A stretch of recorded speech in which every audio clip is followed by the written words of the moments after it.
Hello everyone, welcome to Free Study. So next video for Insta May 2020 Current Affair Compilation and हमने 120 pages तक कर लिए हैं. अगर आपने नहीं देखे हैं तो आप प्लेलिस्ट में जाकर देख सकते हैं. एंड इसके साथ साथ आप चैनल को सब्सक्राइब ज़रूर करें, बेल आइकॉन ज़रूर प्रेस करें. तो अब आपको 3 वीडियोस मिलेंगी, 120 to 140, then 140 to 160 and then 160 to 180. क्योंकि जो 160 टू 180 है that is prelims, facts for prelims होता है तो वो लेंदी हो जाता है. तो इसलिए हम इसको 3 वीडियोस के अंदर नहीं बना सकते, 2 वीडियोस के अंदर नहीं बना सकते, 3 के अंदर बनाएंगे. Okay, so 3 more videos and then आपका जो मे का करंट अफेयर्स कंपाइलेशन है वो कंप्लीट हो जाएगा. ये तीनों वीडियोस आपको विद इन 2 डेज़ मिल जाएंगी. ओके, सो हमने इससे पहले टॉपिक्स कर लिए थे. आज हम इंडियन इकोनॉमी एंड कुछ इश्यूज़ देखेंगे related to planning, mobilisation of resources, growth, development and employment. सबसे पहले देखेंगे आत्मनिर्भर भारत अभियान. तो थर्ड ट्रेंच, फर्स्ट 2 ट्रेंच हम पढ़ चुके हैं. थर्ड ट्रेंच भी फाइनेंस मिनिस्टर निर्मला सीतारमन जी ने अनाउंस कर दिया एंड इसके अंदर special economic and comprehensive package दिया गया 20 लाख करोड़ का, जो कि इंडिया के जीडीपी का 10% है. ये अनाउंस किया था प्राइम मिनिस्टर ने भी ऑन 12 मई 2020. थर्ड ट्रेंच में infrastructure, logistics, capacity building, governance, administrative reforms for agriculture, fisheries and food processing sectors पे फोकस किया गया है. क्या अनाउंसमेंट हुई है? 1 lakh crore, 1 lakh crore agri infrastructure fund दिया जाएगा. 10,000 करोड़ माइक्रो फूड एंटरप्राइजेस को दिया जाएगा. 20,000 करोड़ प्रधानमंत्री मत्स्य संपद योजना के थ्रू फिशरमैन को दिया जाएगा. National animal disease control programme, जो फूट एंड माउथ डिसीज़ होती है एंड जो ब्रूसेलोसिस है उसके लिए दिया जाएगा. Animal husbandry infrastructure development fund के लिए 15,000 करोड़ रुपए का सेटअप किया गया है. हर्बल कल्टीवेशन को प्रमोट करना है जिसके लिए 4,000 करोड़ रुपए हैं. बी कीपिंग के लिए 500 करोड़. ऑपरेशन ग्रीन्स है जिसे रन कर रहे हैं ministry of food processing industries, that is MOFPI, and ये एक्सटेंड किया जाएगा मीन्स टॉप से, that is tomatoes, onions and potato से सभी फ्रूट्स एंड सभी वेजिटेबल्स पर. ठीक है, तो एक बार और सुन लीजिएगा. बाकी देखिए छोटा छोटा आप लर्न कर सकते हैं. एग्री तो बड़ा है ना थोड़ा, तो 1 लाख करोड़ है. माइक्रो फूड एंटरप्राइजेस तो 10,000 दे दिया. मत्स्य है तो 20,000 हो गया. देन आपको फूड एंड माउथ डिसीज़ के लिए ध्यान रहेगा. ओके, एनिमल के लिए इंफ्रास्ट्रक्चर डेवलप करना है तो 15,000 एंड हर्बल कल्टीवेशन के लिए 4,000, बी कीपिंग के लिए 500. ऑपरेशन ग्रीन्स जो है वो ministry of food processing industries चलाती है एंड अब वो टॉप से, that is tomatoes, onion and potato से सभी फ्रूट्स एंड सभी वेजिटेबल्स पर अप्लाई किया जाएगा. एडमिनिस्ट्रेटिव एंड गवर्नेंस रिफॉर्म्स की ज़रूरत क्यों है? क्योंकि इसेंशियल कमोडिटीज़ एक्ट में भी अमेंडमेंट की गई थी जिसके थ्रू बेटर प्राइस रियलाइजेशन हो सके फार्मर्स को, मतलब उन्हें भी सही प्राइस मिले. एक सेंट्रल लॉ भी फॉर्मुलेट किया जाएगा ताकि फार्मर को भी चॉइस मिले कि वो अपने प्रोड्यूस किस प्राइस पर बेचना चाहते हैं एंड इंटर स्टेट जो ट्रेड हो वो बैरियर फ्री हो सके, मीन्स कोई रुकावट ना हो. एक लीगल फ्रेमवर्क बनाया जाएगा ताकि जो फार्मर्स हैं वो इंगेज हो सकें प्रोसेसर से, एग्रीगेटर से, बड़े बड़े रिटेलर से, एक्सपोर्टर से एक फेयर एंड एक ट्रांसपेरेंट मैनर में.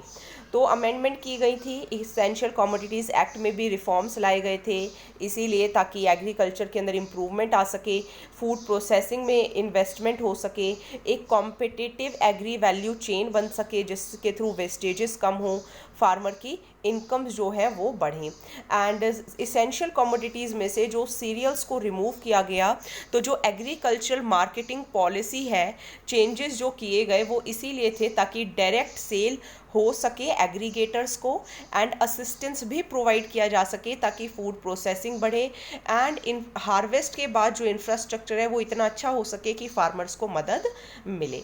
नाउ गवर्नमेंट ने लॉकडाउन के टाइम पर क्या किया एग्रीकल्चर को डेवलप करने के लिए?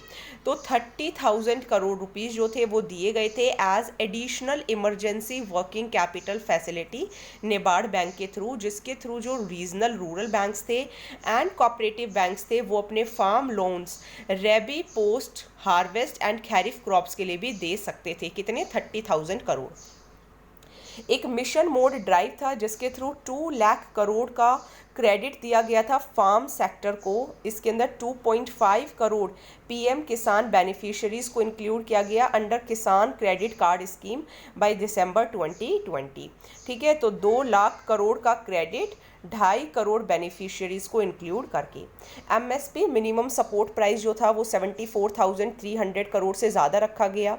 पीएम किसान फंड जो है उसका ट्रांसफ़र 18,700 करोड़। पीएम फसल बीमा योजना 6,400 करोड़। लॉकडाउन के टाइम पे जो मिल्क की डिमांड थी वो 20 से 25% कम हुई थी। इसके लिए 560 lakh litre per day cooperatives ने लिया against daily sale of 360 LLPD. Total 111 crore litre milk जो एक्स्ट्रा प्रोड्यूस हुआ था उसकी कॉस्ट थी 4100 करोड़ रुपीज़। एक नई स्कीम भी इंट्रोड्यूस की गई कि इंटरेस्ट सबवेंशन होगा 2% का डेयरी कॉपरेटिव्स के लिए एंड एडिशनल 2% इंटरेस्ट सबवेंशन भी मिलेगा अगर प्रॉम्प्ट पेमेंट कर देते हैं। एंड ये जो स्कीम है इससे 5,000 करोड़ की और एडिशनल लिक्विडिटी मिलेगी जो कि फ़ायदा पहुंचाएगी 2 करोड़ फार्मर्स को। Now we will read about voluntary retention route for foreign portfolio investors. अब कुछ टॉपिक्स देखेंगे इंक्लूसिव ग्रोथ एंड क्या इश्यूज इनसे होते हैं। तो voluntary retention route for foreign portfolio investors, तो बड़ा रिलीफ देने के लिए कैपिटल मार्केट्स को एंड जो वो कोरोना वायरस पैंडेमिक है क्योंकि उसने इकोनॉमीज़ को मार्केट्स को बहुत ज़्यादा हिट किया है, तो फॉरेन पोर्टफोलियो इन्वेस्टर्स ने जो आउटफ्लोज हैं वो कम कर दिए थे, सिग्निफिकेंटली रिड्यूस कर दिए थे अप्रैल के अंदर, जिसकी वजह से जो रिकॉर्ड नेट आउटफ्लो था वो 1,18,203 करोड़ का था मार्च 2020 में। नाउ अप्रैल के अंदर जो फॉरेन पोर्टफोलियो इन्वेस्टर्स थे उन्होंने कितना मींस पुल आउट कर लिया 14,858 करोड़ पैसे, मतलब पुल आउट कर रहे हैं वो इक्विटी एंड डेप्ट मार्केट से। So how ever net positive जो इन्वेस्टर्स हैं डेप्ट के अंदर वॉलंटरी रिटेंशन रूट स्कीम के थ्रू, तो उन्होंने इन्वेस्ट भी किया 4,032 करोड़ का। तो ये VRR होता क्या है? ये एक नया चैनल ऑफ इन्वेस्टमेंट है जो कि फॉरेन पोर्टफोलियो इन्वेस्टर्स को मिलता है एंड इससे वो इनकरेज होते हैं कि वो डेप्ट मार्केट्स के अंदर पैसा इन्वेस्ट करें एंड रेगुलर रूट से थोड़ा ज़्यादा कर सकते हैं। ऑब्जेक्टिव यही है long term and stable FPI investments लेके आनी है डेप्ट मार्केट्स के अंदर एंड FPIs को ऑपरेशनल फ्लैक्सिबिलिटी भी प्रोवाइड करनी है कि वो अपने इन्वेस्टमेंट्स को मैनेज कर सकें। जो VRR है वो FPIs को अलाउ करता है कि रेपो ट्रांजेक्शन्स के अंदर पार्टिसिपेट करो एंड इन्वेस्ट भी करो एक्सचेंज ट्रेडेड फंड्स के अंदर दैट इन्वेस्ट इन डेप्ट markets. Now when was this route propose, तो ये जो नया इन्वेस्टमेंट रूट है इसे प्रपोज किया था सेंट्रल बैंक ने अक्टूबर 2018 में, उस टाइम पर जब रुपी जो था वो डॉलर के कंपैरिजन में बहुत कमज़ोर हो गया था। तो टॉक्स हुई थी कि स्पेशल NRI बॉन्ड स्कीम होना चाहिए जो कि ज़्यादा से ज़्यादा डॉलर फंड्स को अट्रैक्ट कर सके इकोनॉमी में एंड रुपी को स्टेबलाइज कर सके। डिफरेंट कैसे होते हैं ये रेगुलर FPI इन्वेस्टमेंट से? तो गाइडलाइंस यही कहती हैं कि जो इन्वेस्टमेंट VRR के थ्रू होंगी वो फ्री होंगी macro prudential and other regulatory prescriptions से and these are applicable to FPI investments in डेप्ट मार्केट्स एंड FPI जो होंगे वो वॉलंटरली कमिट करेंगे to retain a required minimum percentage of their investments in India. लेकिन जो minimum retention period है वो 3 ईयर्स होगा जो कि RBI ने डिसाइड किया। कैसे, how much money can an FPI invest, कितना पैसा वो इन्वेस्ट कर सकते हैं? तो इन्वेस्टमेंट जो है वो 40,000 करोड़ है अगर गवर्नमेंट के थ्रू, VRR गवर्नमेंट के लिए है एंड 35,000 जो है वो है VRR कॉर्पोरेट के थ्रू। ठीक है, जो लिमिट है उसे टाइम टू टाइम चेंज भी करते रहते हैं according to the consideration and according to the need. Now we will read some topics related to government budgeting. तो सबसे पहले पढ़ेंगे ओपन बजट सर्वे के बारे में। तो जो रिपोर्ट है ओपन बजट सर्वे की, जिसे कंडक्ट किया था ओपन बजट सर्वे को इंटरनेशनल बजट पार्टनरशिप ने, वो रिलीज़ कर दी। तो किसने? बजट, ओपन बजट तो इंटरनेशनल बजट, ठीक है, एंड रिलीज़ कर दिया है। ये एक पार्ट है international budget partnership open budget initiative का, एक रिसर्च एंड एडवोकेसी प्रोग्राम है जो कि बजट से रिलेटेड कोई इन्फॉर्मेशन चाहिए या अकाउंटेबल बजट सिस्टम उनको अडॉप्ट कर सकते हैं। कंट्रीज़ को कैसे रैंक किया जाता है? तो जो ओपन बजट सर्वे है वो 117 कंट्रीज़ को कवर करती है and it rates the level of transparency in budget across Nations on a scale of 0 to 100। तो ओपन बजट सर्वे जो है वो 117 कंट्रीज़ को कवर कर रही है एंड जो ट्रांसपेरेंसी रेट है वो भी आपका 0 से लेके 100 के बीच में है। जो कंट्रीज़ की रेटिंग है वो normative and internationally comparable indicators के ऊपर बेस्ड होती है। ये हर कंट्री को इवैल्यूएट करते हैं 8 की बजट डॉक्यूमेंट्स के बेसिस पे जो कि सेंट्रल एंड फेडरल गवर्नमेंट के हैं एंड सर्वे एसेस करता है कि ये जो डॉक्यूमेंट्स हैं क्या इन्हें पब्लिक करना है, कॉम्प्रिहेंसिव इन्फॉर्मेशन ये प्रोवाइड करते हैं या नहीं करते।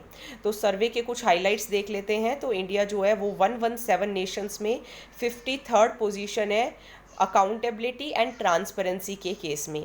जो IBP है उन्होंने मींस आपका जो ये सर्वे है इंटरनेशनल बजट पार्टनरशिप जो है इन्होंने ट्रांसपेरेंसी स्कोर हमें दिया है 49 आउट ऑफ 100, जबकि ग्लोबल है 45, तो हम एवरेज से ज़्यादा हैं। सर्वे के अकॉर्डिंग इंडिया ने टाइमली पब्लिश भी किया है, रेलिवेंट इन्फॉर्मेशन भी दी है ऑडिट रिपोर्ट्स की एंड जो दूसरी डेवलपिंग कंट्रीज़ हैं चाइना को छोड़ दिया जाए तो काफ़ी अच्छा स्कोर रहा है दूसरी कंट्रीज़ का in comparison to China. Means China का हमसे अच्छा नहीं रहा इसका मतलब। Okay, now suggestions made by IBP survey for India. तो एक तो एडिक्वेट स्पेस कि भाई पब्लिक भी पार्टिसिपेट करे बजट्स के अंदर एंड एनुअल बजट प्रेजेंट करने से पहले जो यूनियन बजट है वो एक प्री बजट स्टेटमेंट भी पब्लिश करेगी जिसे स्क्रूटनाइज करेंगे लेजिस्लेटर्स भी एंड पब्लिक भी। Budget transparency means simple, citizens भी इंफॉर्मेशन ले सकें, फीडबैक प्रोवाइड कर सकें गवर्नमेंट रिवेन्यूज़ को लेकर, एलोकेशंस को लेकर, एक्सपेंडिचर्स को लेकर।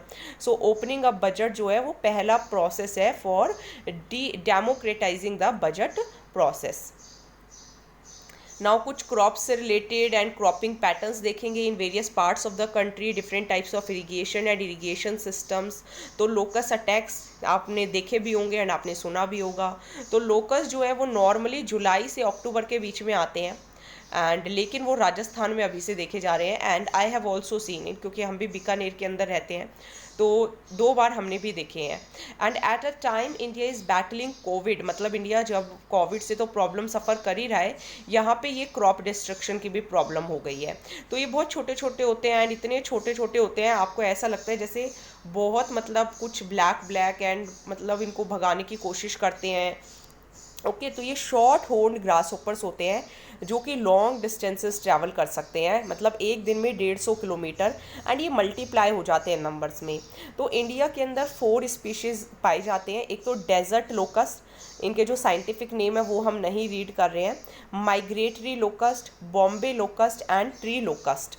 अब ये डैमेज कैसे करते हैं? तो जो डेजर्ट लोकस्ट है वो मोस्ट डिस्ट्रक्टिव पेस्ट है इंडिया में भी, इंटरनेशनली में भी, एंड ये इतना खाना कंज्यूम कर सकते हैं एक ही दिन में जितना कि 35,000 पीपल, मतलब 1 स्क्वायर किलोमीटर में अगर ये कवर्ड हैं तो ये इतना खाना कंज्यूम कर जाएंगे एक ही दिन में जितने 35,000 पीपल करेंगे। नाउ ये leaves, flowers, fruit, seeds, buds, growing points, plants को सबको डिस्ट्रॉय कर देते हैं and they descend on them in massive numbers. How seriously should the first sightings of the locust be viewed? तो there is nothing much to worry right now, क्योंकि जो रबी crop है वो ऑलरेडी हार्वेस्ट कर ली है एंड जो farmers हैं वो प्लांटिंग्स करने वाले हैं न्यू खरीफ सीजन के लिए and there have been low density names that is 2nd to 4th in star stages, क्योंकि इनकी अलग अलग स्टेजेस होती हैं, जैसे कब ये लार्वा बनते हैं ये सब एंड अडल्ट होने में नो ब्रीडिंग।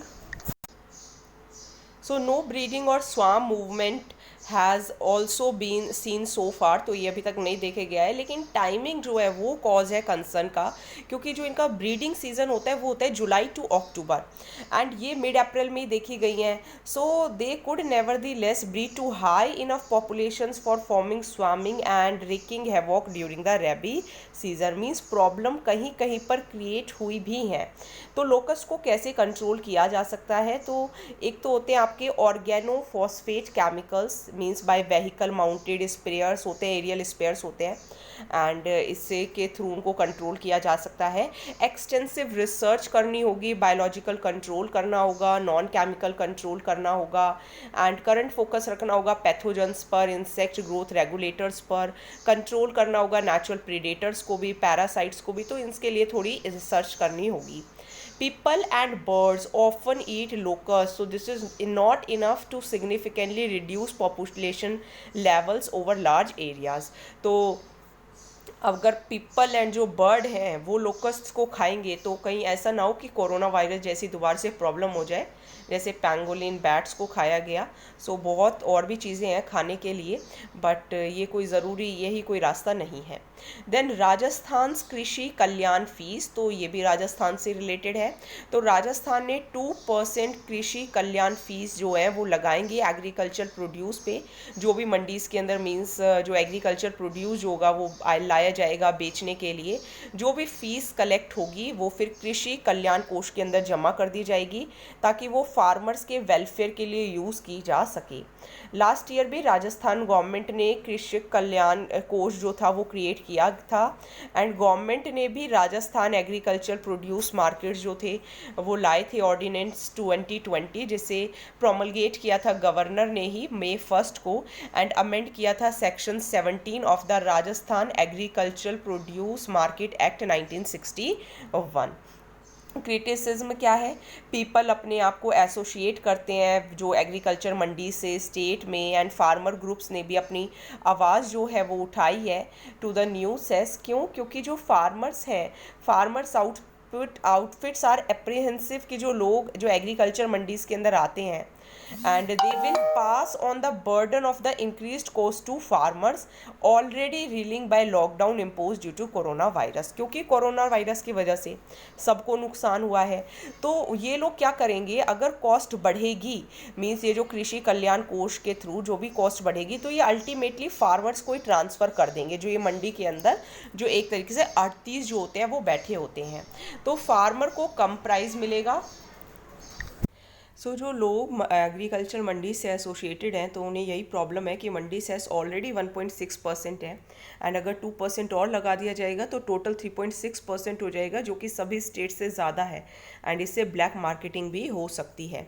गवर्नमेंट का क्या कहना है? गवर्नमेंट का ये कहना है कि कृषि कल्याण फीस से जो भी पैसा कलेक्ट होगा वो फार्मर्स के वेलफेयर के लिए खर्च किया जाएगा, एंड ये जो फ़ी है ये बर्डन होगी, मतलब विल बी अ बर्डन, कोई बर्डन नहीं होगी ना तो उन लोगों से जो कि मंडी से एसोसिएटेड हो, ना ही फार्मर से। ये जो चार्ज है ये next point of sales means जैसे ही फार्मर्स ने अपना after farmer sell their produce वहाँ से ये लगना शुरू होगा।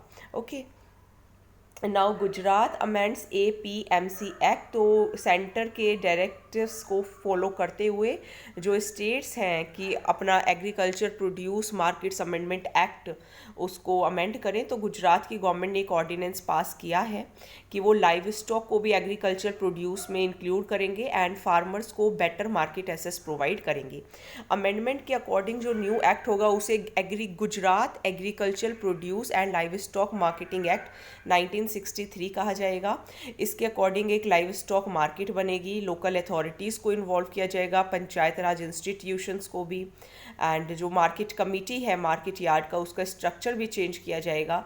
एक सिंगल लाइसेंस जो होगा वही पूरी स्टेट के लिए एप्लीकेबल होगा, ट्रेडर्स के लिए भी, ताकि for the traders to be granted and renewed by the director. यहाँ तक कि जो प्राइवेट एंटिटीज़ है वो भी अपनी मार्केट कमिटीज़ बना सकती हैं और सब मार्केट यार्ड्स भी बना सकती हैं जो कि कॉम्पीट करेंगे एंड बेस्ट पॉसिबल रेम्यूनरेशन देंगे फार्मर्स को। ये जो ऑर्डिनेंस है ये रेस्ट्रिक्ट करता है ज्यूरिसडिक्शन भी मार्केट कमिटीज़ का to the physical boundaries of their respective marketing yards. इन चेंजेस का सिग्निफिकेंस क्या होगा? ये जो चेंजेस हैं ये मार्केट्स को हेल्प करेंगे कि वो एफिशिएंटली काम कर सके as marketing platform nearest to the farm gate, and ये इंश्योर करना होगा कि जो स्पिरिट है कंपटीशन का वो इनकरेज हो, एंड जो प्रिंसिपल है फार्मर फर्स्ट वो दिमाग में रखना होगा। जो कन्वेंशनल इन्वॉल्वमेंट रहती थी मिडलमैन की उसको हटा दिया जाएगा, क्योंकि जो फार्मर्स हैं वो अपनी क्रॉप्स जो है वो फ्री मार्केट में सेल कर सकेंगे। Now what are geo textiles? तो National Rural Infrastructure Development Agency ने कोर जियो टेक्सटाइल्स जो है वो अनाउंस किए हैं। ये यूज़ किए जाएंगे रूरल रोड्स को बनाने में अंडर प्रधानमंत्री ग्राम सड़क योजना थर्ड। तो core geo textile 100% natural fibre होता है, रिन्यूएबल सोर्स कोकोनट हस्क से ये मिलता है।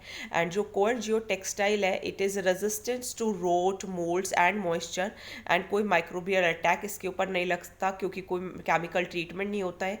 ये permeable, natural and strong fabric है।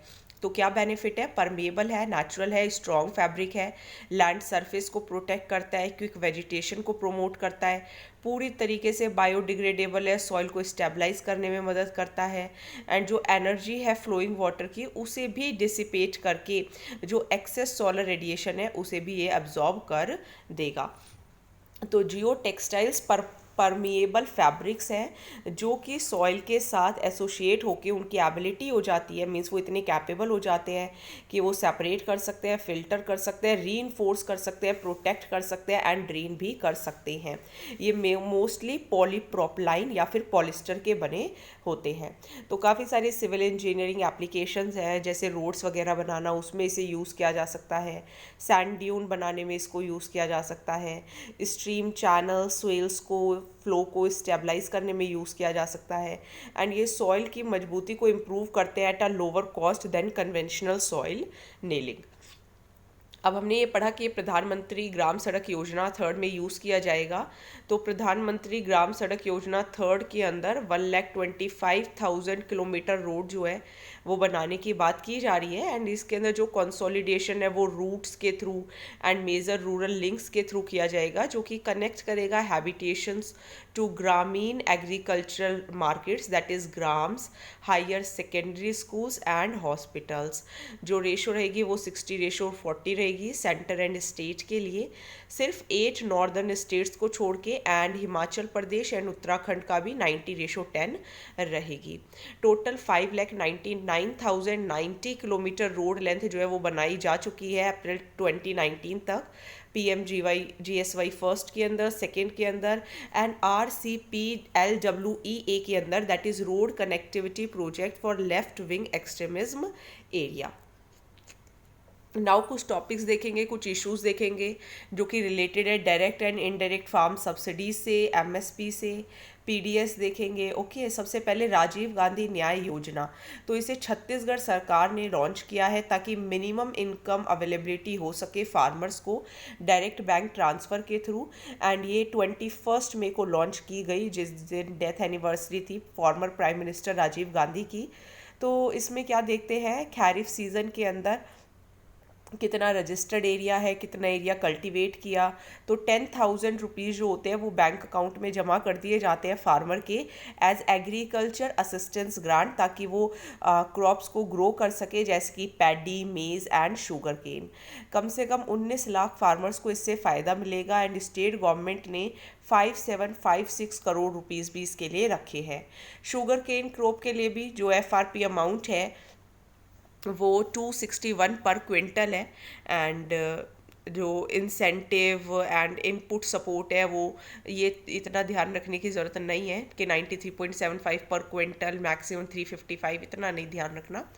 34,637 फार्मर्स को फ़ायदा मिलेगा, उन्हें 73 करोड़ एंड 55 लाख रुपीज़ मिलेंगे 4 इंस्टॉलमेंट्स में, एंड जो पहली इंस्टॉलमेंट है 18 एंड 43 करोड़ की वो ट्रांसफ़र की जाएगी 21 मई को। जो गवर्नमेंट है वो इंसेंटिव मनी आउटस्टैंडिंग बोनस भी प्रोवाइड करेगा एट ₹50 पर क्विंटल। ना Orissa adopts contract farming system. तो उड़ीसा की सरकार ने एक ऑर्डिनेंस इशू किया है जहाँ पे इन्वेस्टर्स एंड जो फार्मर्स हैं वो एक एग्रीमेंट में आ सकते हैं कॉन्ट्रैक्ट फार्मिंग के लिए। ये पैंडेमिक की वजह से किया गया है। यहाँ पे फार्मर्स एंड स्पॉन्सर्स दोनों को ही फ़ायदा पहुँचाने की बात कही गई है, एंड ये आर्ग्यू किया गया है कि जो नया सिस्टम है वो प्रोडक्शन को इम्प्रूव करेगा, मार्केटिंग करेंगे एग्रीकल्चर प्रोड्यूस की एंड लाइव स्टॉक की, while promoting farmers interest. Highlights क्या है ऑर्डिनेंस के, पार्टिसिपेंट्स कौन कौन है, तो एग्रीमेंट जो है वो एंटर किया जाएगा between the contract farming sponsor और entire value chain including pre production and contract farming producer. Recovery जो लोन्स एंड एडवांसेस है वो स्पॉन्सर देंगे प्रोड्यूसर को, एंड इसे रिकवर किया जा सकेगा प्रोसीड्स को सेल करके। And no transfer of land rights, कोई भी टाइटल राइट्स या ओनरशिप या पोजेशन ऑफ लैंड प्राइमिसेस ये नहीं ट्रांसफ़र होगी। एंड इसके अंदर contract manufacturing and services committee जो है वो इंक्लूड की जाएगी, उनकी परफॉर्मेंस भी रिव्यू की जाएगी।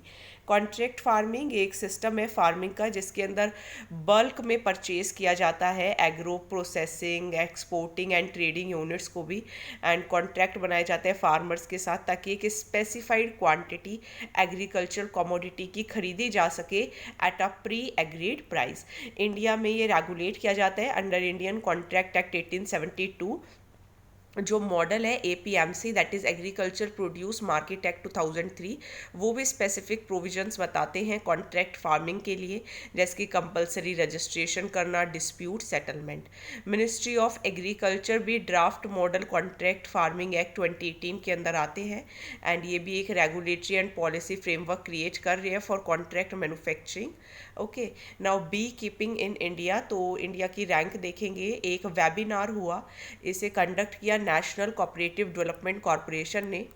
एक वेबिनार किया नेशनल कोऑपरेटिव डेवलपमेंट कॉरपोरेशन ने, और थीम थी स्वीट रिवॉल्यूशन एंड आत्मनिर्भर भारत, ताकि साइंटिफिक बी कीपिंग को पॉपुलराइज किया जा सके, क्योंकि वो भी एक सोर्स ऑफ लाइवलीहुड है लैंडलेस रूरल पुअर के लिए, स्मॉल एंड मार्जिनल फार्मर्स के लिए, ताकि उनकी भी एग्रीकल्चर इनकम में थोड़ी सी और एडिशन हो सके and agriculture and horticulture production भी बढ़ सके। गवर्नमेंट ने बी कीपिंग को बताया कि इससे फार्मर की इनकम डबल होगी। 500 करोड़ रुपीज़ बी कीपिंग के लिए दिए हैं, एंड नेशनल बी बोर्ड जो होगा वो 4 मॉड्यूल्स बनाएगा जिसमें ट्रेनिंग दी जाएगी, and this is a part of national bee keeping and honey mission. 30 lakh farmers को ट्रेन किया जाएगा, इन्हें भी फाइनेंशियल सपोर्ट मिलेगा गवर्नमेंट की तरफ से। गवर्नमेंट एक हनी मिशन भी लॉन्च करेगी स्वीट रिवॉल्यूशन के पार्ट पर, एंड इंडिया जो है वो वर्ल्ड टॉप 5 हनी प्रोड्यूसर्स के अंदर भी आता है। 2005 या 6 से कंपेयर करें तो हनी का प्रोडक्शन भी 242% बढ़ा है, एंड एक्सपोर्ट्स भी 265% से बढ़े हैं। बी कीपिंग का इम्पॉर्टेंस क्या है, तो अगर food and agriculture organisation database के अकॉर्डिंग देखें तो इंडिया का रैंक जो है वो 8th है हनी प्रोडक्शन में, जबकि चाइना जो है वो फर्स्ट है। एंड चाइना प्रोड्यूस करता है 551,000 टन्स, इंडिया करता है 64,900 टन्स। तो बी कीपिंग से जो 2022 का टारगेट है फार्मर की इनकम को डबल करना है वो अचीव हो सकता है। तो इसके स्कोप को बढ़ाने की ज़रूरत है। बी कीपिंग को सिर्फ हनी एंड वैक्स के लिए ही नहीं बल्कि और भी हमें थोड़ा सा जैसे रॉयल जेली, बी वेनोम, इनके लिए भी बढ़ाना होगा, एरिया को इंक्रीज करना होगा। मींस इंडिया के पास पोटेंशियल है कि 200 मिलियन बी कॉलोनीज बन सकती हैं, जबकि अभी सिर्फ 3.4 है। बी कीपिंग डेवलपमेंट कमेटी ने क्या रिकमेंडेशंस दी हैं, तो इकोनॉमिक एडवाइजरी काउंसिल ने प्राइम मिनिस्टर को कहा है कि एक बी कीपिंग डेवलपमेंट कमेटी बनाइए under the chairmanship of professor Vivek Debroy. तो बी से बी कीपिंग, बी से विवेक, ओके, ऐसे ध्यान रखिएगा, एंड इससे बी कीपिंग जो है वो और भी अच्छी होगी। तो बी कीपिंग जो है वो इनपुट्स की तरह भी काम करते हैं एग्रीकल्चर के लिए। एक बी फ्रेंडली फ्लोरा जो है वो बनाना होगा, नेशनल बी बोर्ड को अच्छे से काम करना होगा, एपीकल्चर को रिकॉग्नाइज करना होगा कि ये भी सब्जेक्ट है जिस पे एडवांस रिसर्च की जा सकती है under ICAR। Training and development करनी होगी, national and regional infrastructure develop करना होगा, प्रोसीजर्स को सिंप्लीफाई करना होगा, एंड क्लियर स्टैंडर्ड्स बताने होंगे कि किस तरीके से हनी को एक्सपोर्ट किया जा सकता है एंड दूसरे बी प्रोडक्ट्स को भी। नाउ कुछ टॉपिक्स है food processing and related industries से रिलेटेड, स्कोप एंड सिग्निफिकेंस देखेंगे, लोकेशन, अपस्ट्रीम डाउनस्ट्रीम रिक्वायरमेंट्स देखेंगे, एंड सप्लाई चेन मैनेजमेंट। तो सबसे पहले है FME that is scheme for formalisation of micro food processing enterprises. तो यूनियन कैबिनेट ने अप्रूवल दे दिया है एक नई सेंट्रली स्पॉन्सर्ड स्कीम के लिए, that is a scheme for formalisation of micro food processing enterprises, and ये किस लिए है, अनऑर्गेनाइज्ड सेक्टर के लिए। तो इसके अंदर फाइनेंस के लिए एसेस बढ़ाना है by micro food processing units, revenues को इंक्रीज़ करना है, फूड क्वालिटी सेफ्टी स्टैंडर्ड्स देखने हैं, सपोर्ट सिस्टम्स को मजबूत करना है, अनऑर्गेनाइज सेक्टर से फॉर्मल सेक्टर पे ट्रांजिट होना है, विमेन एंटरप्रेन्योर्स पर ध्यान देना है, वेस्ट से वेल्थ एक्टिविटीज़ को ध्यान देना है, माइनर फॉरेस्ट प्रोड्यूस पर ध्यान देना है इन ट्राइबल डिस्ट्रिक्ट्स। तो ये एक सेंट्रली स्पॉन्सर्ड स्कीम है, गवर्नमेंट एंड स्टेट्स इसका खर्चा उठाएंगे 60:40 के अंदर। 2 लाख माइक्रो एंटरप्राइजेज भी बनेंगे जो कि क्रेडिट लिंक्ड सब्सिडी से असिस्ट होंगे। माइक्रो एंटरप्राइजेज को भी क्रेडिट लिंक सब्सिडी मिलेगी 35% at the eligible cost and ceiling amount होगी 10 लाख। ठीक है, beneficiary contribution minimum 10% and balance from loan से ले सकते हैं। एंड सीड कैपिटल भी प्रोवाइड किया जाएगा सेल्फ हेल्प ग्रुप्स को 4 लाख का। एंड ये जो स्कीम है ये 5 साल के लिए है, मीन्स 2020 से लेके 2025 तक क्लस्टर अप्रोच है एंड पेरिशेबल्स पर फोकस किया गया है। एडमिनिस्ट्रेटिव एंड इम्प्लीमेंटेशन मैकेनिज्म्स क्या होते हैं, तो इन्हें सेंटर ही मॉनिटर करती है at by an inter ministerial empowered committee under the chairmanship of minister FBI। एक state and union territory level committee जिसे चेयर करे चीफ सेक्रेटरी, वो monitor and sanction and recommend करते हैं proposals for expansion of micro units and setup करते हैं new units by self help groups, farmer producer organisations and cooperatives. जो states and union territories है वो annual action plans भी बनाते हैं ताकि स्कीम को इम्प्लीमेंट किया जा सके एंड फिर उसको अप्रूव किया जाता है गवर्नमेंट ऑफ इंडिया से। थर्ड पार्टी इवैल्यूएशन होती है, मिड टर्म रिव्यू मैकेनिज्म जो होता है वो बनता है, नेशनल लेवल पोर्टल सेटअप किया जाता है जहाँ पे जो एप्लीकेंट्स हैं इंडिविजुअल एंटरप्राइजेज जो हैं वो अप्लाई करते हैं कि वो भी स्कीम में पार्टिसिपेट कर सकते हैं एंड जो सभी स्कीम एक्टिविटीज़ है वो भी नेशनल पोर्टल पर ली जाती हैं। तो इससे नियरली 8 लाख माइक्रो एंटरप्राइजेस को फ़ायदा मिलेगा। इससे फॉर्मलाइज कर सकते हैं, ग्रो कर सकते हैं, कॉम्पिटिटिव बन सकते हैं। 9 lakh skilled and semi skilled jobs create होंगी, क्रेडिट मिलेगा, बेटर इंटीग्रेशन हो पाएगी, कॉमन सर्विसेज बढ़ पाएंगी जैसे sorting, grading, processing, packaging, storing. इस स्कीम की ज़रूरत क्या है, तो 25 lakh unregistered food processing enterprises जो 98% सेक्टर कवर करती हैं एंड अनऑर्गेनाइज्ड एंड इनफॉर्मल है, 66% रूरल एरियाज़ में है, 80% फैमिली बेस्ड एंटरप्राइजेज हैं। तो इनको बहुत सारे चैलेंजेस होते हैं जैसे क्रेडिट नहीं मिल पाता, इंस्टीट्यूशनल क्रेडिट की कॉस्ट बहुत ज़्यादा है। सो ये सब पॉइंट्स आपको लिखने होंगे अगर मेंस में आता है तो। नाउ कुछ टॉपिक्स देखेंगे इंफ्रास्ट्रक्चर से related, energy, ports, road, airport and railway से। तो नेशनल इंफ्रास्ट्रक्चर पाइपलाइन पर एक रिपोर्ट आई है एंड ये जो टास्क था ये दिया गया था अतानु चक्रबोर्ती को। उन्होंने अपनी जो रिपोर्ट है वो फाइनेंस मिनिस्टर को दी। अब क्या क्या उन्होंने कहा है कि 111 लाख करोड़ का इन्वेस्टमेंट करना होगा। Energy, road, railway, urban projects जो हैं वो एक बल्क ऑफ प्रोजेक्ट है 70%, centre 39%, state 40% and they are expected to have an almost equal share, मतलब दोनों को बराबर प्रोजेक्ट में साथ देना होगा एंड प्राइवेट सेक्टर को 21%। एसेट सेल्स पर ध्यान देना होगा, aggressive push towards asset sales, monetisation करना होगा इंफ्रास्ट्रक्चर एसेट्स का, डेवलपमेंट फाइनेंस इंस्टीट्यूशंस बनाने होंगे, म्यूनिसिपल बॉन्ड मार्केट को मजबूत करना होगा।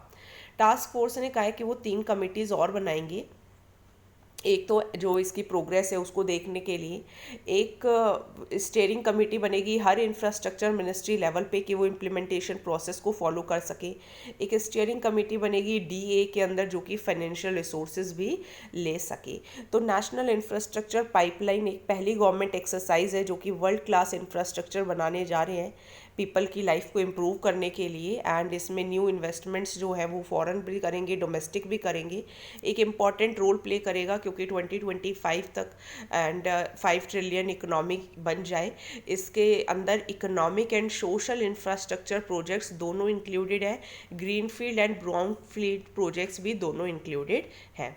नाउ ग्लोबल एनर्जी रिव्यू 2020, तो एनर्जी है तो इंटरनेशनल एनर्जी एजेंसी ने ही इसे रिलीज़ किया है एंड कहा है कि 2020 में जो ग्लोबल एनर्जी डिमांड है वो 6% तक फॉल हो जाएगी। ये 70 ईयर्स में सबसे ज़्यादा स्टीपेस्ट डिक्लाइन होगा एंड सबसे बड़ा डिक्लाइन होगा। सभी फ्यूल्स रिन्यूएबल्स को छोड़कर ग्रेटर कॉन्ट्रैक्शन उसके अंदर देखी जा रही है। जो प्रोजेक्टेड 6% डिक्लाइन है वो 7 गुना ज़्यादा है 2008 फाइनेंशियल क्राइसिस के कंपैरिजन में। रिपोर्ट के अकॉर्डिंग जो एडवांस्ड इकोनॉमीज़ हैं वो ग्रेटेस्ट डिक्लाइंस एक्सपीरियंस कर रही हैं। इंडिया के अंदर भी जो एनर्जी डिमांड है वो फर्स्ट टाइम डिक्लाइन हुई एंड 2019 के अंदर लो डिमांड ग्रोथ रही। ग्लोबल ऑयल डिमांड भी 2020 में 9% तक ड्रॉप होगी, 9 million barrels per day. And जो ग्लोबल कोल डिमांड है वो भी 8% तक फॉल होगी। ग्लोबल इलेक्ट्रिसिटी डिमांड भी 20% तक फॉल होगी एंड हुई भी due to periods of lockdown. And next क्या है, नेक्स्ट यही है कि इंटरनेशनल एनर्जी एजेंसी के अकॉर्डिंग अगर लॉकडाउन्स शॉर्टर होंगे एंड ग्लोबल रिकवरी ज़्यादा होगी तो जो डिक्लाइन है वो 3.8% तक ही रुक जाएगी, वो भी 4 टाइम्स है as compare to the decline during the global financial crisis. तो इंटरनेशनल एनर्जी एजेंसी 1974 में बनी थी। OECD के फ्रेमवर्क पर IEA एक ऑटोनॉमस इंटर गवर्नमेंटल ऑर्गेनाइजेशन है। इसका मिशन यही है कि reliable, affordable and clean energy provide की जा सके। 4 मेन एरियाज हैं: energy security, economic development, environment awareness and engagement world wide. इसका हेडक्वार्टर जो है वो पेरिस फ्रांस में ही है एंड इसके 1973-74 में जब ऑयल क्राइसिस हुए थे तो तब ये बनी थी ताकि अपने मेंबर्स को हेल्प कर सके। ये ट्रैक करती है, एनालाइज करती है ग्लोबल की एनर्जी ट्रेंड्स को, प्रोमोट करती है sound energy policy and multinational energy technology cooperation को भी। 30 मेंबर्स हैं अभी, 8 एसोसिएशन कंट्रीज़ हैं, ब्राज़ील है, चाइना है, इंडिया है, Indonesia, Morocco, Singapore, South Africa and Thailand. जो कैंडिडेट कंट्री होती है वो इसकी मेंबर कंट्री भी होती है। सभी OECD मतलब जो कैंडिडेट कंट्री है वो OECD कंट्री का भी मेंबर कंट्री होती है, लेकिन सभी OECD मेंबर्स IEA मेंबर्स नहीं होते। तो क्रूड ऑयल जो रिजर्व्स है उनको 90 days previous year net imports तक रखना एंड डिमांड रेस्ट्रेंट प्रोग्राम ताकि जो नेशनल ऑयल कंजम्पशन है वो 10% तक आ जाए। लेजिस्लेशन ऑर्गेनाइजेशन करना ताकि एक कोऑर्डिनेटेड इमरजेंसी रिस्पॉन्स मेजर्स बन सके। लेजिस्लेशन एंड मेजर्स बनाना ताकि सभी ऑयल कंपनीज जो हैं वो आ सके इसके अंदर एंड इंश्योर करना capability of contributing its share of an IEA collective action. Now impact of energy efficiency measures for the year 2018-19। तो ministry of power and new and renewable energy ने एक रिपोर्ट रिलीज़ की। ठीक है, क्या impact of energy efficiency measures for 2018-19। तो ये जो रिपोर्ट थी ये एनर्जी एजेंसी PwC लिमिटेड ने बनाई and was engaged by BEE that is bureau of energy efficiency. ये देखने के लिए कि कितनी एनुअल सेविंग्स हुई, CO2 एमिशंस कितने रहे, जो जो इनिशिएटिव्स लिए गए थे। तो ये आप परसेंटेज शेयर देख सकते हैं PAT का, SNL का, उजाला का। तो बैकग्राउंड देख लेते हैं, समझ में हमको जाएगा। तो देखिए 2017-18 से हर साल जो ब्यूरो ऑफ एनर्जी एफिशिएंसी है वो एक थर्ड पार्टी एक्सपर्ट एजेंसी को अपॉइंट करती है कि आप स्टडी कीजिए कि एक्चुअल एनर्जी कंजम्पशन कितना रहा है जो ये स्कीम्स अब बनाई गई हैं एंड इसको देखिए। तो ऑब्जेक्टिव यही है परफॉर्मेंस को इवैल्यूएट करना, कि एनर्जी एफिशिएंसी प्रोग्राम्स को देखना, ये असेस करते हैं कि क्या इम्पैक्ट रहा करंट स्कीम्स का, कुछ सेविंग्स हुई भी हैं या नहीं हुई हैं। तो अब फाइंडिंग्स देखते हैं। इंडिया ने अपनी एनर्जी इंटेंसिटी रिड्यूस की है 20% से 2005 लेवल के कंपैरिजन में, तो ये एक गुड परफॉर्मेंस है। काफ़ी सारी एनर्जी एफिशिएंसी स्कीम्स इम्प्लीमेंट की गई थी जिससे कि टोटल इलेक्ट्रिसिटी सेविंग्स जो है वो 113.16 बिलियन यूनिट्स रही, जो कि 9.39% है of net electricity consumption. Major programmes क्या थे? एक तो आपका था PAT that is perform, achieve and trade. Then है आपका S&L, that is a standards and labelling programme, then Ujala programme, then municipal demand side management programme. Energy savings, electrical भी, thermal भी, तो एनर्जी कंज्यूमिंग सेक्टर्स के अंदर भी increase हुआ है 2.84% नेट टोटल एनर्जी कंजम्पशन का। एंड जो टोटल एफर्ट्स है उनसे रिड्यूस हुई है CO2 एमिशंस भी 151.74 मिलियन टन से, जबकि जो लास्ट ईयर था ये नंबर था 108 मिलियन टन्स, तो ये भी कम हुआ है। Now WEF's global energy transition index, तो जो ग्लोबल है तो वर्ल्ड, ऐसे ध्यान रखिए, तो वर्ल्ड इकोनॉमिक फोरम ने global energy transition index release किया। एनर्जी ट्रांजिशन इंडेक्स भी एक फैक्ट बेस्ड बैंकिंग है जो कि इनेबल करता है कि पॉलिसी मेकर्स जो है वो किस तरीके से आगे कदम उठा सकते हैं एंड किस तरीके से जो है मीन सिर्फ एक बेंचमार्क ही नहीं प्रोवाइड करता बल्कि एक फॉरवर्ड लुकिंग लेंस भी प्रोवाइड करता है कि आगे क्या करना चाहिए। तो इंडिया जो है वो 2 प्लेसेस ऊपर आ गया है, 74 रैंक आई है, इम्प्रूवमेंट की है हमने। एंड 2027 तक हमारे एनर्जी एक्सपेंशन प्रोग्राम के अकॉर्डिंग भी हमें 275 गीगावाट रिन्यूएबल से ही एनर्जी प्रोड्यूस करनी है। बल्क प्रोक्योरमेंट की गई LED बल्ब्स की, स्मार्ट मीटर्स की, अप्लायंसेस के लेबलिंग की। India one of the few countries है जिन्होंने ईयर ऑन ईयर प्रोग्रेस की है 2015 से ही। एंड इंडिया को जो इम्प्रूवमेंट है वो 3 डायमेंशंस में देखी जा सकती है, इकोनॉमिक डेवलपमेंट एंड ग्रोथ में, एनर्जी एसेस एंड सिक्योरिटी में, एनवायरनमेंट सस्टेनेबिलिटी के अंदर। टॉप किसने किया है? टॉप किया है आपके स्वीडन ने तीसरे साल लगातार, एंड इसको फॉलो किया है स्विट्ज़रलैंड ने एंड फिनलैंड ने। तो SSF से आप ध्यान रख सकते हैं। जो US है वो 25 मतलब outside the top 25% for the first time. जो रिजल्ट है 2020 के वो यही कहते हैं कि 75% कंट्रीज़ ने इम्प्रूव किया है क्योंकि उन्होंने मल्टी फैसेटेड इंक्रीमेंटल अप्रोचेज अपनाई, प्राइसिंग कार्बन, कोल प्लांट्स रिटायर किया अहेड ऑफ शेड्यूल, तो इन सब की वजह से। कोविड-19 ने भी कुछ कैस्केडिंग इफेक्ट्स दिखाए। जो इरोजन था वो almost 1/3 of global energy demand, ठीक है, तो 1/3 पर फर्क पड़ा। Unprecedented oil price volatilities, geopolitical implications, जो इन्वेस्टमेंट्स थे, प्रोजेक्ट्स थे, वो डिले हुए, एंड अनसर्टेनिटीज़ भी हैं over the employment prospects of millions of energy sector workers. एक इफेक्टिव एनर्जी ट्रांजिशन कैसा दिखता है? तो effective energy transition inclusive, sustainable, affordable and secure है। सॉल्यूशन प्रोवाइड करता है ग्लोबल एनर्जी रिलेटेड चैलेंजेस से, वैल्यू क्रिएट करता है बिजनेस के लिए, सोसाइटी के लिए, without compromising the balance of energy triangle. तो ये आप एनर्जी ट्रांजिशन इंडेक्स 2020 देख सकते हैं। ये सिस्टम परफॉर्मेंस नेटवर्क्स हैं, सिक्योरिटी एंड एसेस होना चाहिए, एनवायरनमेंट हमारा सेफ रहे, ग्रोथ एंड डेवलपमेंट भी हो, ठीक है। तो सिक्योरिटी का भी ध्यान रखना है एंड हमें एनवायरनमेंट को भी सस्टेन करना है and economic growth and development भी करनी है। ट्रांजिशन रेडीनेस क्या है आपके? Energy system structure, human capital and consumer participation हो, infrastructure, institutions, regulation and political commitment, capital and investment. Government को क्यों इन पैसे और लगाने होंगे इनटू द प्राइवेट सेक्टर? क्योंकि इंडिया जो है वो 90,000 करोड़ रुपीस जो है वो देने जा रही है इलेक्ट्रिसिटी डिस्ट्रीब्यूशन कंपनीज डिस्कॉम्स को। ये फर्स्ट ट्रेंच का पार्ट है ताकि कोरोना वायरस लॉकडाउन से जो इकोनॉमिक डिसरप्शन हुआ है उससे कॉम्बैट किया जा सके।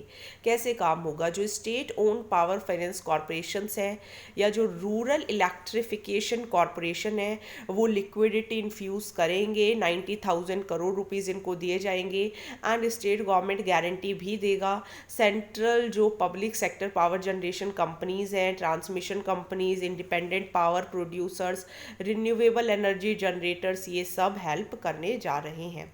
ये ज़रूरी क्यों है? एनर्जी कंजम्पशन खास करके इलेक्ट्रिसिटी एंड रिफाइनरी प्रोडक्ट्स ये लिंक्ड होते हैं to the overall demand in the economy. कम से कम 10 स्टेट्स विद एटलीस्ट 10 स्टेट्स जो हैं वो लूज़ कर रहे हैं हैं 1/3 of the power supply to their consumers. जो ओवर ड्यूज है वो सिर्फ पावर प्रोड्यूसर्स को ही हिट नहीं करते बल्कि स्ट्रेस को भी कंट्रीब्यूट करते हैं। इलेक्ट्रिसिटी डिमांड जो लोड है वो होम्स पर शिफ्ट हो गया ड्यूरिंग द लॉकडाउन। सो ये 3 स्टेज के अंदर होगा। सबसे पहले तो इलेक्ट्रिसिटी जनरेट की जाएगी thermal, hydro and power plants के अंदर। सेकेंड स्टेज में जो इलेक्ट्रिसिटी जनरेट होगी वो मूव की जाएगी through a complex transmission grid system. Her state के पास स्टेट ट्रांसमिशन यूटिलिटी होगी एंड प्राइवेट ट्रांसमिशन कंपनीज भी रिस्पॉन्सिबल हैं for establishing intra state transmission projects.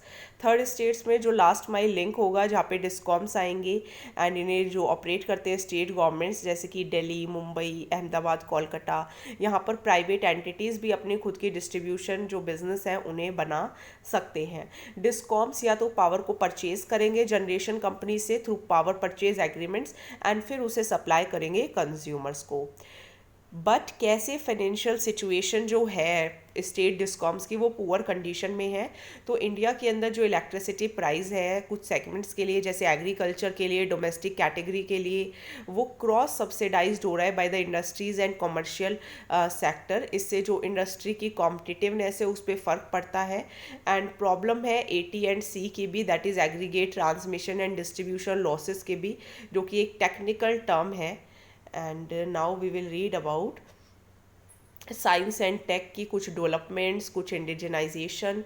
तो research and development statistics and indicators 2019 to 2020 report.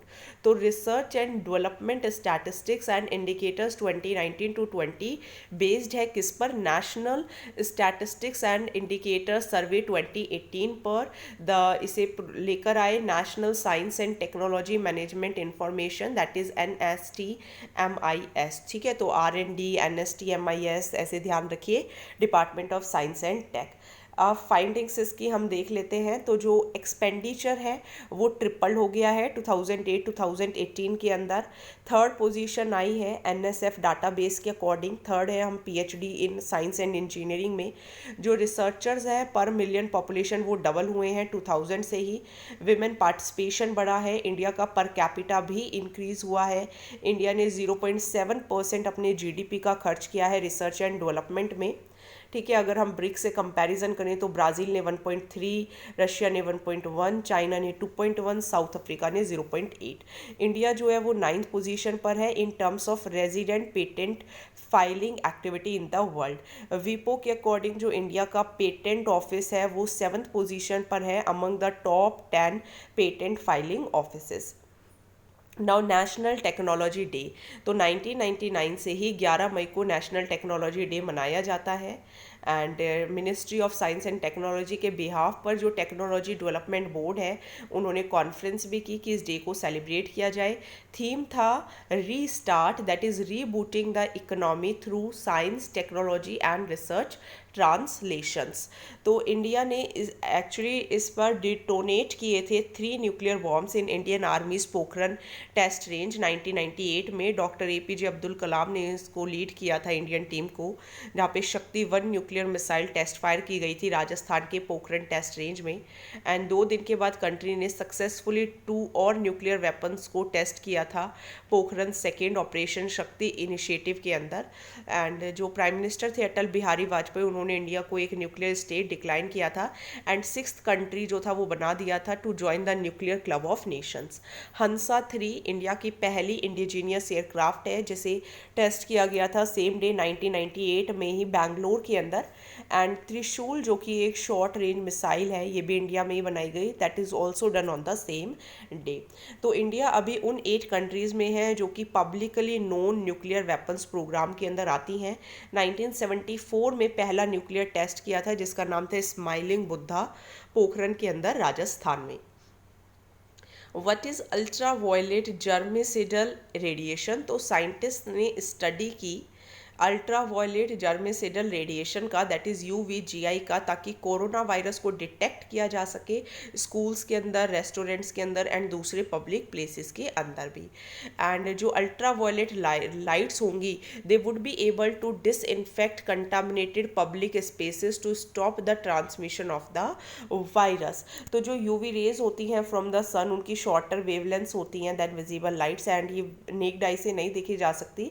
जो पूरा spectrum है वो sourced होता है फ्रॉम द सन एंड फिर इसको डिवाइड किया जाता है UVA, UVB, UVC के अंदर। जो UVC है वो सबसे ज़्यादा हार्मफुल होती है एंड अर्थ उनको कम्प्लीटली एब्जॉर्ब कर लेता है। UVA, UVB भी हार्मफुल है। UVB से DNA पर फर्क पड़ता है, डैमेज होता है लिविंग ऑर्गेनिजम्स के अंदर। अगर एक्सपोजर बढ़ता रहे तो कार्सिनोजेनिक भी हो सकता है एंड कैंसर भी हो सकता है।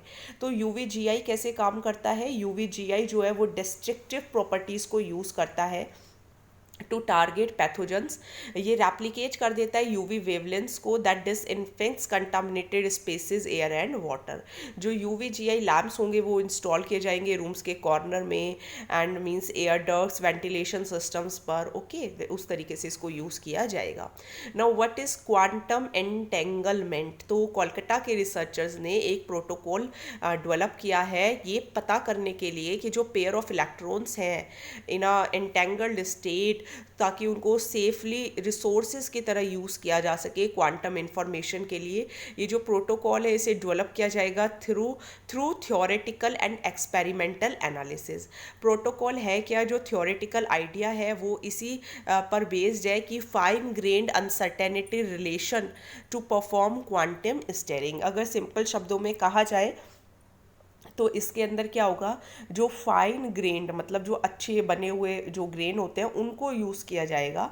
एंड जो एक्सपेरिमेंट्स है वो ऑल ऑप्टिकल सेटअप होगा, मीन जहाँ पे एंटेंगल्ड पेयर्स होंगे फोटोन्स के, लेज़र लाइट के थ्रू ही क्रिएट किए जाएंगे। कहाँ पर? On beta barium borate crystals, जो कि एक नॉन लीनियर ऑप्टिकल क्रिस्टल है जिसको लेज़र क्रिस्टल भी कहते हैं। तो थोड़ा साइंटिफिक टर्म है, you have to learn this. Quantum entanglement एक क्वांटम मैकेनिकल फिनोमिनन होता है जिसके अंदर दो या दो से ज़्यादा ऑब्जेक्ट्स के जो क्वांटम स्टेट्स होते हैं उन्हें एक दूसरे के रेफरेंस में डिस्क्राइब किया जाता है एंड इंडिविजुअल ऑब्जेक्ट्स को भी स्पैटली सेपरेट किया जाता है। तो ये एक फिजिकल फिनोमिना है जहाँ पे पेयर या ग्रुप ऑफ पार्टिकल्स को जनरेट किया जाता है इस तरीके से कि जो क्वांटम स्टेट है उसे इंडिपेंडेंटली ना डिस्क्राइब करना पड़े। तो ये वन ऑफ द पिक्यूलियरिटीज़ है क्वांटम मैकेनिज्म की, जो कि फिनोमेना को बताती है such as quantum teleportation and super dense coding possible. Now last topic करेंगे आज की वीडियो का, RT lamp based test for corona virus.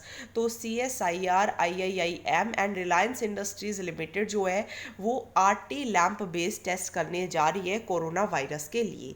तो ये क्या है? कोविड-19 RT लैम्प टेस्ट एक न्यूक्लिक बेस्ड टेस्ट है जो कि पेशेंट्स पर किया जाएगा। ये रैपिड है, 45 to 60 मिनट्स लगते हैं, कॉस्ट इफेक्टिव है, एक्यूरेट टेस्ट है, इजीली अवेलेबल है, इंडिया में ही मैन्युफैक्चर्ड है। RT-PCR एंड RT लैम्प में क्या अंतर है? तो अभी जो टेस्टिंग हो रही है वो PCR से हो रही है।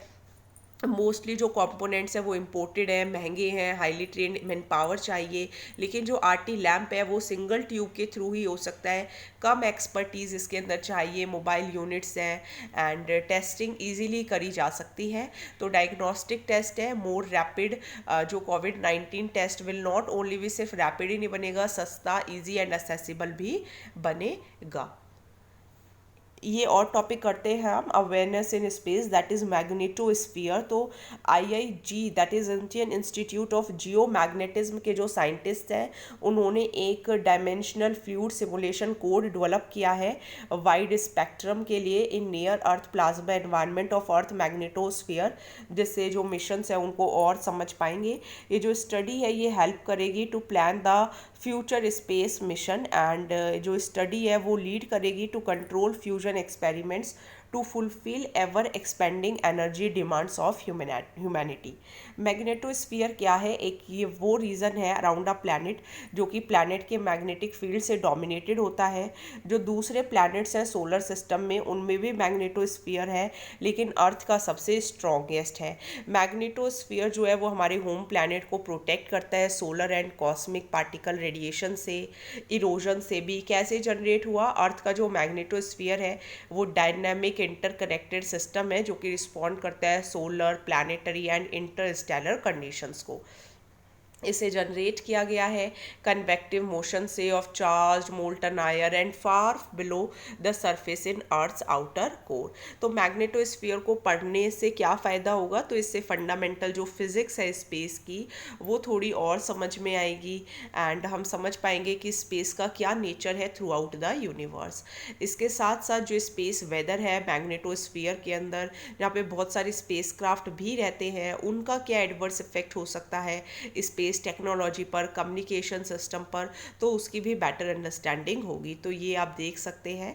तो ये आपका थोड़ा ये आपकी मैग्नेटो टेल है, this is your magneto tail. ये सोलर विंड है।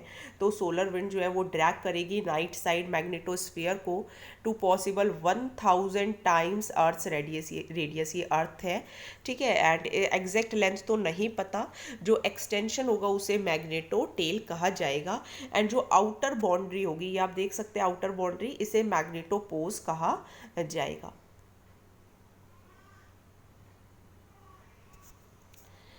ये टॉपिक भी करते हैं ताकि 140 पेजेस कंप्लीट हो सके। नेक्स्ट 20 पेजेस आपको नेक्स्ट वीडियो के अंदर मिलेंगे। What is solar minimum and why is it happening now? तो जो सन है वो एक ऐसे स्टेट में चला गया है जिसे सोलर मिनिमम कहते हैं एंड अब ये सनशाइन रिसेशन के पीरियड में चला जाएगा एट जहाँ पर जो सन स्पॉट्स है are virtually not visible at all. तो कुछ रिसर्चर्स ने कहा है कि 100 days, it has been almost 100 days this year जहाँ पे सन ने 0 सन स्पॉट्स जो है वो शो किए हैं। तो सोलर मिनिमम क्या होता है and why is it happening now? तो सन की एक साइकिल होती है जो कि एवरेज 11 ईयर्स तक लास्ट करती है एंड राइट नाउ हम इस साइकिल के पीक पर हैं। हर 11 साल में जो सन स्पॉट्स होते हैं वो फेड अवे हो जाते हैं एंड ये आप देख सकते हैं यहाँ पे सोलर मैक्सिमम है, ये आपको डॉट्स थोड़े ज़्यादा दिखाई दे रहे होंगे यहाँ पर थोड़े से कम। तो सन स्पॉट्स फेड अवे हो जाते हैं, इसको सोलर मिनिमम कहते हैं। ये रेगुलर पार्ट है सन स्पॉट साइकिल का। जो इंटेंस एक्टिविटी है जैसे कि सन स्पॉट, सोलर फ्लेयर्स, ये सबसाइड कर जाती हैं एंड इसका मतलब ये नहीं है कि सन जो है बिल्कुल डल हो जाएगा, बट फॉर्म चेंज कर लेता है and long lived coronal holes जो है वो दिखते हैं। हेल्थ रिस्क्स हो सकते हैं एस्ट्रोनॉट्स को। So thank you so much. Next 20 pages we will do in the next video. Till then, please subscribe and also share the videos. Thank you so much.